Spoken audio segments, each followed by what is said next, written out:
Saling sindir terjadi dalam debat dengan tema penguatan demokrasi. Calon Presiden nomor 1 Anies Baswedan menyinggung tiadanya partai oposisi di parlemen. Sementara calon Presiden nomor 2 Prabowo Subianto mengklaim demokrasi di era pemerintahan Joko Widodo berjalan baik. Pendapat Mas Anies ini agak berlebihan.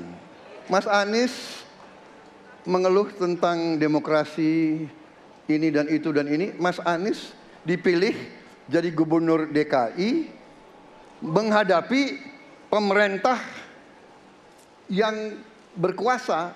Saya yang mengusung Bapak.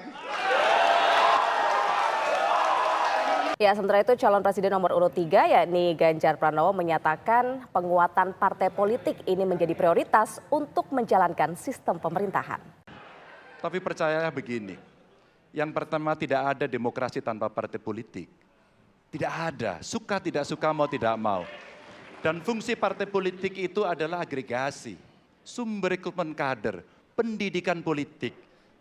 Kebetulan saya pernah menjadi ketua pansus undang-undang partai politik. Maka pada saat perdebatan penguatan dari sisi anggaran, penguatan dari sisi partisipasi masyarakat mesti dilakukan, saat itu tidak terlalu banyak yang setuju. Maka Mas Anies, soal oposisi tidak oposisi, soal kepentingan saja kok. Kapan kita bertemu, kapan kita tidak bertemu, dan kemudian kita akan bersikap pada posisi masing-masing. Tapi yang penting, pendidikan politik kepada masyarakat itulah yang menjadi PR besar dari partai politik agar cepat dewasa. Lalu ada pandangan perspektif berbeda yang membuat masyarakat bisa menilai. Karena itu oposisi itu penting dan sama-sama terhormat. Sayangnya tidak semua orang tahan untuk berada menjadi oposisi.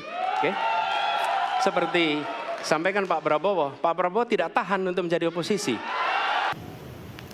Dapat kita lihat melalui sebuah video bahwa para capres terlibat saling menyindir satu sama lain. Padahal mereka bisa berdebat dengan lebih bijak tanpa harus saling menyindir. Boleh bersaing, dan itu memang sudah seharusnya karena mereka sedang terlibat dalam perebutan sebuah posisi. Akan tetapi, tidak perlu adanya saling menyindir atau bahkan menjatuhkan. Karena bagaimanapun hasil kedepannya, kita sebagai bangsa Indonesia harus tetap bersatu untuk memajukan bangsa ini, yaitu Indonesia. Jika pada sesi debat berikutnya masih saling menyindir atau bahkan menjatuhkan satu sama lain, maka ditakutkan akan adanya dendam berkepanjangan yang dimana nanti akan berpengaruh terhadap bangsa ini.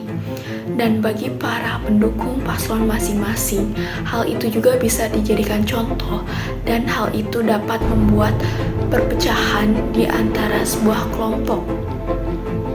Sebenarnya etika yang benar dalam berdebat itu seperti apa?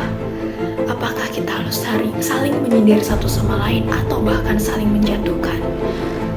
Kedepannya saya berharap untuk para capres dan cawapres dalam berdebat bisa lebih bijak dan lebih baik. Terima kasih.